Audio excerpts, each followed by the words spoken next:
بسم اللہ الرحمن الرحیم۔ السلام علیکم۔ ہفتہ وار سوال و جواب کی براہ راست نشست کو لے کر غامدی صاحب کے ساتھ ایک بار پھر حاضر خدمت ہیں۔ گفتگو کے موضوع کو آگے بڑھائیں گے۔ موضوع یہ تھا کہ جماعت اسلامی ماضی، حال اور مستقبل۔ ماضی کی جھروکوں سے ہم یہ جان رہے تھے کہ جماعت اسلامی کن مراحل سے گزری۔ بہت سارے ایسے اقدامات جو آج کے دور میں بہت سارے لوگ کرنے کا خواب دیکھتے ہیں، وہ ماضی میں روبہ عمل ہو چکے ہیں۔ ان کے کیا نتائج نکلے غامدی صاحب سے خود ان کے ذہن کے اندر جو یادداشتیں موجود ہیں، تاریخ کا وہ تجزیہ کیسے کرتے ہیں، اس سب کو ہم جان رہے تھے۔ یہ ہم نے سمجھا تھا کہ جماعت اسلامی کس سیاسی پس منظر میں، کس عالمی عرف میں، کن مذہبی خیالات کے تحت وجود پذیر ہوئی تھی۔ یہ بھی ہم نے جانا تھا کہ پاکستان کی تقسیم کے بعد جماعت اسلامی کو کن چیلنجز کا سامنا کرنا پڑا۔ سب سے بڑا چیلنج خود جماعت کے اپنے اندر سے اٹھا، اور جماعت کو فعال سیاسی کردار ادا کرنا چاہیے یا نہیں کرنا چاہیے۔ جماعت دو حصوں میں تقسیم ہوئی۔ ہم صاحب نے ایک چیز کی طرف توجہ دلائی تھی کہ اگر ماضی کو جاننا ہے تو ماضی کے اہم واقعات کے اوپر ہماری نظر ہونی چاہیے۔ چنانچہ ہم نے کوشش کی ہے کہ تقسیم پاکستان کے بعد سے جو بڑے واقعات جماعت اسلامی کی زندگی میں پیش آئے، ان پر غامدی صاحب سے تبصرہ طلب کریں۔ آغاز کرتے ہیں۔ ہم سے بہت شکریہ آپ کے وقت کا۔ غالب صاحب 47 میں آزادی ہوئی ہے، اور شروع کے اندر تو ظاہری بات ہے افراتفری کا ماحول تھا، مہاجرین کی آبادکاری تھی، اس کے اندر ہمیں جماعت اسلامی کا ایک رفاعی رول بھی نظر آتا ہے۔ جو بڑے واقعات ہوئے 48 میں، وہ یہ تھا کہ پہلی مرتبہ جماعت اسلامی نے 4 مطالبات پیش کیے اور اس کے مطابق نظام کو ڈھالنے کی جدوجہد کا آغاز کیا۔ اسی اثنا میں مولانا مودودی کی گرفتاری ہوئی، جن پہ الزام یہ عائد کیا گیا کہ انہوں نے جہاد کشمیر کی مخالفت کی ہے۔ اور پھر اس کے بعد ہم یہ دیکھتے ہیں 20 مہینے کی کم و بیش قید بنتی ہے، اس میں مولانا مودودی رہے، اور 1949 میں 1949 میں قرارداد مقاصد کو باقاعدہ اسمبلی سے پاس کروایا گیا۔ جماعت اسلامی اس کو اپنی ایک بڑی کامیابی سمجھتی تھی، اور ان کا یہ کہنا تھا کہ جو اسلامی نظام وہ چاہتے ہیں وہ قرارداد مقاصد کے ذریعے پورا ہوگا۔ ایک مختصر سا اقتباس میں پڑھ کے ہم صاحب کی جانب بڑھوں گا۔ کہا جاتا ہے کہ جس وقت 12 مارچ 1949 کو قرارداد مقاصد منظور کی گئی تو مولانا مودودی کا ایک جملہ پورے ملک میں بہت مشہور ہوا۔ انہوں نے فرمایا کہ ریاست کلمہ پڑھ کر آج مسلمان ہو گئی ہے، اب اس کی اطاعت فرض عین ہے۔ اگرچہ اس جملے کی نسبت مولانا مودودی سے کوئی تاریخی حوالے سے تو ثابت نہیں ہے، لیکن جس وقت یہ قرارداد پاس ہوئی تو جماعت اسلامی نے ایک پریس ریلیز جاری کی۔ اس کے الفاظ یہ تھے کہ قرارداد مقاصد کی منظوری کے بعد جب ہماری ریاست اپنی دستوری زبان سے اس بات کا اقرار کر چکی ہے کہ حاکمیت اللہ کے لیے ہے، اور ریاست کا پبلک اور جمہوریت، آزادی، معاشرتی انصاف اور رواداری کے اصولوں پر مبنی ہوگا جو اسلام نے مقرر کیے ہیں، اور ریاست کا کام یہ ہوگا کہ وہ مسلمانوں کو اس قابل بنائے کہ وہ اپنی انفرادی اور اجتماعی زندگی قرآن و سنت کی تعلیمات کے مطابق منظم طریقے سے گزاریں۔ تو اس قرارداد کے بعد یہ ریاست اصولاً ایک اسلامی ریاست بن چکی ہے۔ اس کے بعد وہ دستوری رکاوٹیں از خود ختم ہو چکی ہیں جو سابق کافرانہ نظام میں شریعت کی طرف سے ہم پر عائد کی گئی تھی۔ اور پھر اس کے بعد کہا جاتا ہے کہ جماعت اسلامی نے ان تمام چیزوں کو جائز قرار دیا، چاہے وہ ریاست کی نوکری کرنا ہو یا اس کی وفاداری ہو۔ آغاز کرتے ہیں ہم سے بھی بتائیے گا کہ تقسیم کے بعد جو بڑی کامیابی پہلی حاصل ہوئی ہے وہ قرارداد مقاصد کی یہ کامیابی ہے۔ کیسے دیکھتی تھی جماعت اسلامی اس کامیابی کو، اور یہ کیا اسی مشن، اسی جدوجہد کا حصہ تھی جس کو وہ حاصل کرنا چاہتے تھے؟ اس کو بھی اسی پس منظر میں رکھ کے دیکھنا چاہیے جس کی طرف میں نے کچھ اشارات کیے تھے۔ مسلمان قوم اپنی ساخت کے لحاظ سے 2 طرح کی قیادت پیدا کرتی ہے، سیاسی قیادت، مذہبی قیادت۔ ہمارے ہاں چونکہ مذہب ایک زندہ حقیقت ہے، ہم مسلمان یہ سمجھتے ہیں کہ ہمارے پروردگار نے ہماری زندگی کے بارے میں ایک ہدایت نامہ جاری کیا ہے۔ اللہ کی کتاب قرآن مجید ہمارے پاس موجود ہے۔ اس قرآن مجید کو جو لوگ سمجھتے ہیں، ہمیں سمجھاتے ہیں، وہ فطری طور پر قیادت کی طرف بھی پڑ جاتے ہیں۔ اللہ تعالیٰ نے انسانوں کو مختلف صلاحیتیں دی ہیں۔ جس طرح سوسائٹی کی خدمت کرنے والے لوگوں کے درجات ہیں، اسی طرح علم کی خدمت کرنے والوں کے بھی درجات ہیں۔ اس سے پہلے بھی میں عرض کر چکا ہوں کہ مذہبی لحاظ سے جو لوگ یہ خدمات انجام دیتے ہیں وہ واعظین بھی ہو سکتے ہیں، وہ معلمین بھی ہو سکتے ہیں، وہ محققین بھی ہو سکتے ہیں، اور وہ آخری درجے کے مجتہدین بھی ہو سکتے ہیں۔ اس سے ایک مذہبی قیادت پیدا ہوتی ہے۔ چنانچہ تقسیم سے پہلے بھی یہ صورتحال تھی۔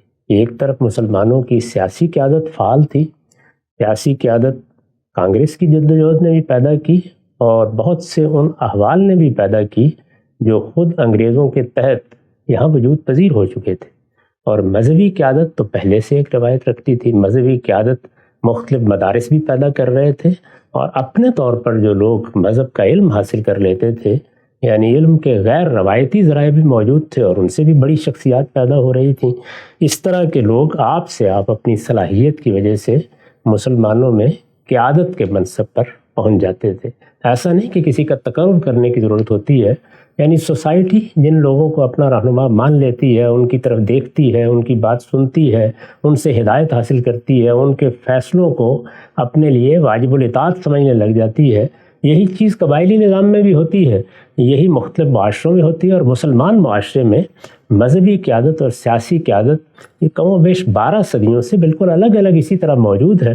سیاسی قیادت میں ہمارے ہاں بڑے غیر معمولی لوگ پیدا ہوئے ہیں اور ان کو اسی حیثیت سے دیکھا بھی جاتا ہے، اور مذہبی قیادت میں بھی کوئی کم لوگ نہیں ہیں۔ تو دونوں کے درمیان ایک کشمکش برپا ہوئی۔ مذہبی قیادت ظاہر ہے اس وقت علماء دیوبند کے پاس تھی، یا جمعیت علماء ہند کہہ لیجئے۔ مولانا ابوالکلام آزاد بھی ظاہر ہے کہ اسی پلیٹ فارم سے اصلاً فعال ہوتے تھے۔ وہ پھر کانگریس میں چلے گئے، اور کانگریس میں جانے کے بعد کانگریس اور جمعیت علماء ہند کے مابین بھی ایک اتحاد کی سی صورت پیدا ہو گئی۔ اب مذہبی قیادت بھی معاملات کو ایک زاویے سے دیکھ رہی تھی، اور سیاسی قیادت بھی ایک زاویے سے دیکھ رہی تھی۔ شروع میں تو کوئی بہت زیادہ تفاوت نہیں تھا، یعنی استخلاص وطن کی تحریک جاری ہے، اس میں ہندو مسلمان مل کر جدوجہد کر رہے ہیں، ایک ہی پلیٹ فارم ہے۔ تحریک خلافت میں یہ معلوم ہے کہ لوگ یہ کہتے تھے کہ تحریک خلافت مسلمانوں کی خلافت کی تحریک ہے، لیکن قیادت گاندھی صاحب کے ہاتھ میں ہے۔ تو اس طرح کی صورتحال تھی، سب اس وقت مل کر یہ کام کر رہے تھے، لیکن بتدریج وہ حالات پیدا ہوئے جس کے نتیجے میں تقسیم ہند کی طرف بات بڑھنے لگ گئی۔ اب جب تقسیم ہند کی طرف بات بڑھنا شروع ہوئی تو مسلم لیگ کو اپنے اس مطالبے کو سیاسی لحاظ سے بھی مستحکم کرنے کی ضرورت پیش آئی۔ کوئی مطالبہ سیاسی لحاظ سے جب مستحکم ہوتا ہے تو عوام کی تائید سے ہوتا ہے۔ عوامی تائیدی کی بنیاد پر آپ کو اپنی حیثیت بھی ثابت کرنی تھی۔ جتنی جماعتیں اس وقت موجود تھیں، یہ معلوم ہے کہ کانگریس میں بہت سے مسلمان تھے، جمعیت علماء ہند الگ موجود تھی، احرار الگ موجود تھے، مسلم لیگ الگ سے منظم ہو چکی تھی، تو بہت سی جماعتیں تھیں مسلمانوں کی۔ اب یہ فیصلہ ہونا چاہیے تھا نا کہ کون مسلمانوں کی حقیقت میں نمائندگی کرے گا، یا کس کی بات مسلمانوں کی بات سمجھی جانی چاہیے، کیونکہ دو قوموں کے درمیان جب نزاع پیدا ہو گئی ہے تو اب اس کا کوئی نہ کوئی فیصلہ ہونا ہے۔ اس میں جب پاکستان کا مطالبہ بتدریج نمایاں ہوا تو اس نے ایک مذہبی مطالبے کی صورت بھی اختیار کر لی۔ یہ کہ ہمیں پاکستان سے پہلے ہی ہو چکا تھا، ایسا نہیں ہے کہ قائد اعظم نے کسی موقع پر اس کو کوئی باقاعدہ صورت دی، یا اس سے بہت پہلے علامہ اقبال نے کوئی ایسی صورت اس کو دی تھی۔ مسلمانوں کا مسئلہ ہے، مسلمان قوم کو ہندوستان میں کس طرح رہنا ہے۔ یہاں اگر اکثریت کی حکومت قائم ہو گئی تو اکثریت کی حکومت اکثریت کا استبداد بھی پیدا کر دیتی ہے۔ یعنی اگر تو آپ کے ہاں کوئی بہت فرق نہیں ہے، ایک مذہب ہے مثال کے طور پر، یا ایک نسل ہے، یا ایک رنگ کے لوگ ہیں، تو کسی میجورٹی کے یا اکثریت کے استبداد کا سوال نہیں پیدا ہوتا۔ لیکن اگر اس طرح کی صورت نہ ہو جس طرح کہ ہندوستان میں تھی، تو پھر اکثریت کے استبداد کا سوال پیدا ہو جاتا ہے۔ یہی وہ بنیادی مسئلہ ہے جو جمہوریت کو ان ملکوں میں درپیش ہو جاتا ہے جہاں پر مختلف نسلوں کے لوگ ہوتے ہیں یا مختلف مذاہب کے ماننے والے ہوتے ہیں۔ اگر تو ایک قوم ہر لحاظ سے اپنے مشترکات کی بنیاد پر کھڑی ہے تو کوئی سوال نہیں ہے، تو وہاں آپ فیصلے کر لیتے ہیں۔ فیصلے تو اکثریت ہی سے کرنے ہیں، کیونکہ جمہوریت میں جو طریقہ اختیار کیا جاتا ہے اور جو خود اللہ تعالیٰ بھی چاہتے ہیں وہ یہی ہو سکتا ہے۔ اب اکثریت میں اگر ایک قوم کے لوگ ہیں، یا ایک نسل کے لوگ ہیں، یا ایک رنگ کے لوگ ہیں، یا ایک مذہب کے لوگ ہیں، تو ان کے استبداد کی وجہ سے وہاں حقوق کے مسائل پیدا ہو جاتے ہیں۔ یہ آپ نے دیکھا ہوگا کہ ملیشیا میں یہی صورتحال تھی، جمہوریت ہے لیکن وہاں چونکہ نسلی بنیاد پر چینی بھی موجود ہے اور ہندو بھی موجود ہے، اور ہندو بھی خاص طور پر وہ ہیں کہ جو ساؤتھ سے یعنی جنوبی ہند سے زیادہ تر وہاں گئے ہوئے ہیں، تو 10% کے قریب آبادی ان کی ہے، کوئی 25-30% کے قریب چینی ہے، اور ایک بڑی آبادی 50-55 سے زیادہ، وہ 50-55% سے زیادہ وہ ملے لوگوں کی ہے۔ تو وہاں بھی یہ ساری صورتحال موجود ہے۔ یعنی اب ان سب کی حیثیت کیا ہوگی، ان کے باہمی حقوق کیا ہوں گے، کیا یہاں اس طریقے سے اکثریت کا استبداد قائم ہوگا، اصل حقوق کیا اکثریت ہی کے ہیں، ملک کیا اکثریت کا ہے اور باقی لوگ اقلیت کی حیثیت سے رہ رہے ہیں، یہ سارے سوالات ہوں گے۔ تو جب مسلمانوں نے پاکستان کے مطالبے کی طرف پیش رفت کی ہے تو وہ مذہبی چیز پیدا کرنے کی طرف مائل ہوا. یعنی اس میں ہوا یہ کہ لوگوں کو یہ بتانا ضروری ہو گیا اور ان کے جذبات بھی اس سے وابستہ ہوئے کہ مسلمانوں کی ایک ریاست ہوگی اور یہ ریاست تو ہم کو مدینے کی طرف بنائیں گے اور اس میں ہم اللہ تعالیٰ کے کلمے کو بلند کریں گے اور ہم یہاں قرآن کا دستور نافذ کریں گے. یہ سب چیزیں کسی باقاعدہ قرارداد کی صورت میں نہ بھی آئی ہوں تو یہ کہا جا سکتا ہے کہ لوگوں کے ہاں سب جذبات اسی کی بنیاد پر پیدا ہوئے اور اس طرح اس تحریک کا سب سے بڑا نعرہ یہ بن گیا کہ پاکستان کا مطلب کیا لا الہ الا اللہ. یہ پس منظر ہے جس پس منظر کو خود مولانا سید ابو اللہ مودودی کے اقتباس سے آپ نے پچھلی دفعہ واضح کیا تھا. یعنی انہوں نے یہ بتایا تھا کہ اگر یہ چیز نہ ہوتی، اگر اس کو یہ مذہبی عنصر دستیاب نہ ہوتا، اگر اس کو یہ مذہبی نعرے نہ ملتے، اگر اس کو یہ مذہبی نصب العین نہ دیا جاتا، اگر مذہب اس طریقے سے اس سے وابستہ نہ ہوتا تو 10% لوگ بھی ساتھ دینے کے لیے تیار نہ ہوتے. یہ بات ٹھیک ہے آپ کی نظر میں؟ بڑی حد تک ٹھیک ہے یہ بات. اس کی وجہ یہ ہے کہ مسلمانوں کے اندر اس طرح کی تحریک پیدا کر دینا کہ وہ اب گویا اپنے ملک، اس وقت ہندوستان ملک تھا ان کا، ان کو 2 حصوں میں تقسیم کریں، ادھر کے لوگ ادھر جائیں، ادھر کے لوگ ادھر جائیں. یہ ساری جو صورتحال پیدا ہوئی اس میں مذہب نے بڑا کردار ادا کیا، لوگوں کے اندر بڑا جذبہ پیدا ہو گیا. ورنہ علماء کی جمعیت تو اس کے خلاف رائے رکھتی تھی. مولانا ابوالکلام آزاد جو اس سے پہلے ہندوستان میں مسلمانوں کے رہنما تھے، ان کا نقطہ نظر بالکل الگ تھا. کانگریس بالکل دوسری جگہ پر کھڑی ہوئی تھی اور یہ چیز کہ ہندوستان کو متحد رہنا چاہیے، ایک سلطنت بننا چاہیے، وہ ایک بہت بڑا ملک ہوگا، ایک بڑے ملک کی حیثیت سے دنیا میں اپنی حیثیت منوائے گا، اس میں بھی لوگوں کے لیے بڑی کشش تھی. اتنی بڑی کشش کے مقابل میں ایک دوسری چیز آپ پیدا کریں گے تو پھر اس سے بڑی ہونی چاہیے، تو وہ مذہبی ہو سکتا تھا. چنانچہ یہ پس منظر ہے جس میں ظاہر ہے کہ جس وقت پاکستان بن گیا تو پھر سب سے پہلے علماء کی طرف سے یا مذہبی لوگوں کی طرف سے یہ مطالبہ آنا شروع ہوا کہ تم لوگوں نے جس مذہب کو استعمال کیا تھا تو کیا وہ سچ بولا تھا یا جھوٹ بولا تھا؟ اگر سچ بولا تھا تو پھر اس کو پورا ہونا چاہیے. وہ مطالبہ لے کے آگے. تو اس کو اسی لیے مولانا سید ابو اللہ صاحب مودودی نے مطالبہ نظام اسلامی کا نام دیا. یہ 4 نکات پر مشتمل مطالبہ تھا اور اس کے لیے جو پیمفلٹ چھاپے گئے یا جو تحریک برپا کی گئی وہ مطالبہ نظام اسلامی کی تحریک تھی. جماعت کیونکہ منظم تھی اور اس طریقے سے جماعت نے مخالفت نہیں کی تھی پاکستان کی جس طرح جمعیت علماء ہند نے مخالفت کی تھی یا دیوبند کے بڑے علماء نے مخالفت کی تھی، تو وہ اس پوزیشن میں بھی تھے. پھر یہ کہ انہوں نے ہندوستان چھوڑ دیا اور وہ پٹھان کوٹ سے ہجرت کر کے لاہور آ گئے. جب پاکستان میں منتقل ہو گئے تو پاکستان ان کا ملک ہے. انہوں نے جب پاکستان کو اختیار کر لیا تو ایک لحاظ سے جماعت اسلامی نے یہ فیصلہ سنا دیا کہ اس کی تودع کا ہدف اصلاً اب پاکستان کی ریاست ہی ہوگی، کیونکہ جو لوگ ہندوستان میں رہ گئے ان کو وہاں کے حالات سے اپنا مطابقت سے وہاں اپنا لائے عمل بنانا تھا، وہ جو بھی بناتے. تو مولانا سید ابو اللہ صاحب مودودی نے گویا اس طرح سے ریاست پاکستان کی سیاست کو سب سے پہلے ہدف بنایا. یعنی ریاست بن گئی ہے، اب اس کا دستور بننا ہے، یہ طے ہونا ہے کہ یہ ریاست کس طرح کی ریاست ہوگی، کن قاعدوں کے مطابق یہاں انتخابات ہوں گے، حکومت قائم ہوگی، ریاستوں کا کیا ہوگا. یہ بہت سے مسائل تھے جو اس وقت حل ہونے تھے. تو اس میں انہوں نے یہ کہا کہ اب جو آپ نے وعدہ کیا تھا، وعدہ تو یہی تھا، پاکستان کا مطلب کیا لا الہ الا اللہ، تو اب لا الہ الا اللہ کا ظہور ہونا چاہیے. اس کو انہوں نے مطالبہ نظام اسلامی کا نام دیا. تو اس طرح یہ مطالبہ سامنے آیا. پھر اس میں دوسرے لوگوں نے بھی اپنی آواز شامل کی اور بتدریج یہ معلوم ہے کہ پھر وہ نکات ترتیب پائے جن کو علماء کے 22 نکات غالباً کہا جاتا ہے. تو اس میں یہ بتایا گیا کہ اگر ایک ریاست فی الواقع اسلام کے اصولوں پر قائم کرنی ہے تو وہ اصول یہ ہیں. وہ نکات کی صورت میں ترتیب پا گئے. اس میں دوسرے علماء بھی شریک ہوئے. اس میں ہندوستان کے اس وقت جو سب سے بڑے عالم سمجھے جاتے تھے مولانا سید سلیمان ندوی صاحب، وہ بھی شریک ہوئے. غالباً انہی کی صدارت میں اجلاس ہوا.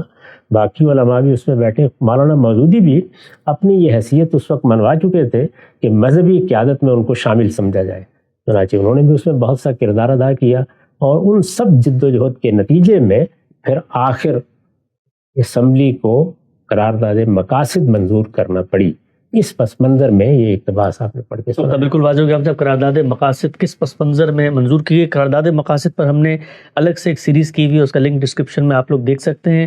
اس قرارداد کا متن اور اس پر غامدی صاحب کی رائے کیا ہے اس کو وہاں پر دیکھا جا سکتا ہے. اچھا غام صاحب، ایک اور جو چیز نظر آتی ہے جس وقت کہتے ہیں قرارداد مقاصد منظور ہوئی، اس وقت مولانا ابوالعلا مودودی صاحب جیل میں تھے، اور جیل میں ڈالنے کی جو وجہ ہے وہ اس سے کچھ عرصہ پہلے کشمیر کے جہاد کے اوپر ان کی ایک رائے تھی۔ میں جاننا آپ سے چاہتا ہوں، وہ دین کی بھی ظاہری بات ہے، بڑے عالم ہیں، اب وہ ایک مملکت ریاست کا حصہ بن گئے ہیں، تو وہاں پر شرعی معاملات میں آپ نے آراء بھی دینی ہے۔ بہت ملی جلی سی چیزیں سامنے آتی ہیں، کہا جاتا ہے کہ جب ان کو گرفتار کر لیا گیا، ان کا وضاحتی بیان بھی نہیں نشر ہونے دیا گیا، وہ ان کا موقف نہیں تھا جو حکومت نے پورٹرے کر کے دنیا کو دکھایا کہ یہ تو مملکت اور اس مٹی کی سالمیت کے دفاع کے تحت جو جہاد برپا کیا گیا ہے اس کی مخالفت کر رہے ہیں، اس کو حرام قرار دے رہے ہیں۔ کیا چیز آپ کو لگتی ہے، آپ کے علم میں کیا ہے کہ کیا مولانا مودودی نے جو کشمیر میں ابتدا میں طاقت کی گئی اس کے خلاف فتویٰ دیا تھا؟ اس کی نوعیت بالکل الگ تھی۔ جو بات انہوں نے کہی تھی اس بات کو اگر اس کی جگہ پر رکھا جائے تو اس کو یہ رنگ نہیں دیا جا سکتا تھا کہ وہ کشمیر میں کسی جدوجہد کے مخالف ہے، جس کو آپ جہاد کشمیر کہیں یا کچھ اور کہیں۔ کشمیر کا معاملہ جس طریقے سے ہمارے ہاں رہا، جیسی اس میں مختلف آراء قائم ہوئیں، جس طرح کے حالات پیش آئے، اس میں کوئی بھی رائے قائم کی جا سکتی تھی۔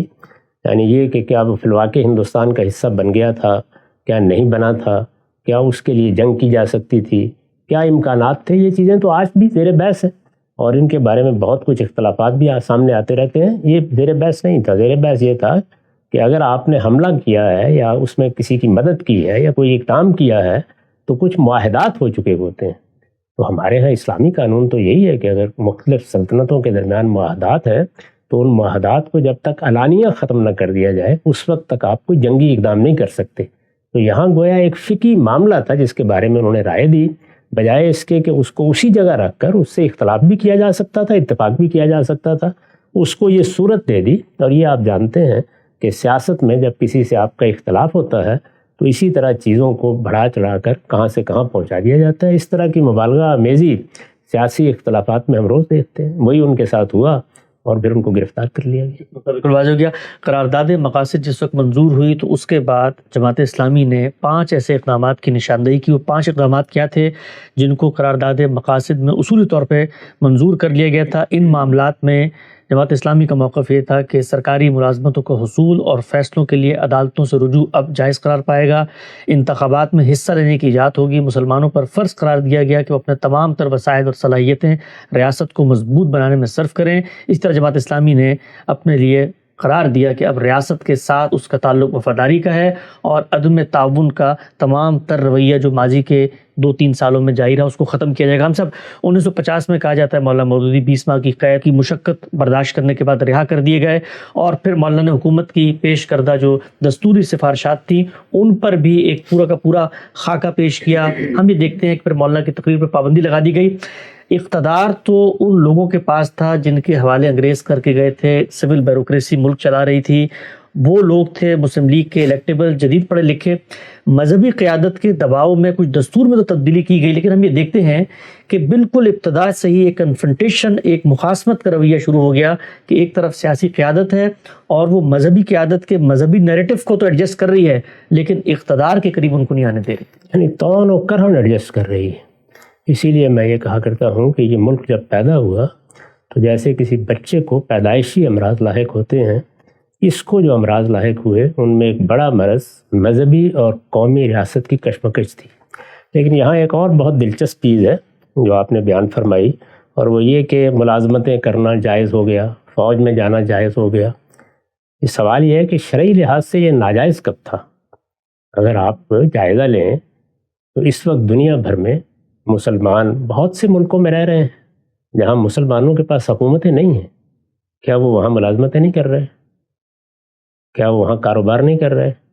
کیا وہ وہاں پولیس اور فوج میں بھرتی نہیں ہو رہے؟ تو مولانا سید ابوالعلا صاحب مودودی نے قیام پاکستان سے پہلے جہاں یہ جدوجہد شروع کی وہاں ان کے پاس دینی تصورات بھی تھے، اور ان دینی تصورات میں آخری درجے کی انتہا پسندی بھی تھی۔ یہ اس کو بھی سمجھنا چاہیے۔ یعنی اسی کو دیکھ لیجئے کہ وہ یہ کہتے ہیں کہ یہ مسلمان ہیں، ظاہر ہے کہ اس وقت بھی 1.5 ارب کے قریب ہے، اس وقت بھی معمولی تعداد نہیں تھی، ہندوستان میں بھی کروڑوں کی تعداد میں تھے۔ یہ مسلمان تو اب جس جگہ تک پہنچ گئے ہیں وہ الگ چھوڑیے، اب گویا پیغمبروں کے طریقے پر صالحین کی ایک نئی جماعت وجود میں آنی چاہیے۔ ایک ایسی بات ہے کہ جس بات کو اگر آپ کہتے ہیں تو اس کا مطلب یہ ہے کہ جو مسلمان اس وقت موجود ہیں آپ ان کے وجود کی نفی کر کے ایک نئی دنیا بنانے کے لیے جا رہے ہیں۔ تو اسی کو سامنے رکھ کر انہوں نے پھر یہ کہا کہ اگر کوئی مسلمانوں کی حکومت نہیں ہے یا وہاں اللہ کا قانون نافذ نہیں ہے تو نہ اس کی ملازمت کی جا سکتی ہے۔ چنانچہ لوگوں نے قیام پاکستان سے پہلے اگر کوئی ڈاکخانے میں ملازمت کر رہا تو وہ بھی چھوڑ دی۔ اچھا، مثال کے طور پر ریلوے ہے، اس میں لوگ ملازمت کر رہے ہیں، تو یہ بھی طاغوت کی خدمت قرار پا گئی۔ تو اس طرح کے بعض انتہا پسندانہ فتاویٰ تھے جو ان کی طرف سے صادر ہوئے اور وہ ان کے اس تصور سے پیدا ہوئے تھے۔ اب جب پاکستان بن گیا تو عجیب صورتحال بن گئی، یعنی پاکستان میں کیا اب لوگ ملازمت نہ کریں؟ سمجھ میں نہیں آتا تھا لوگوں کی۔ یعنی انگریزوں کی جب حکومت تھی تو اس وقت تو یہ بات کچھ چل گئی، کوئی رستہ نکلنا چاہیے تھا۔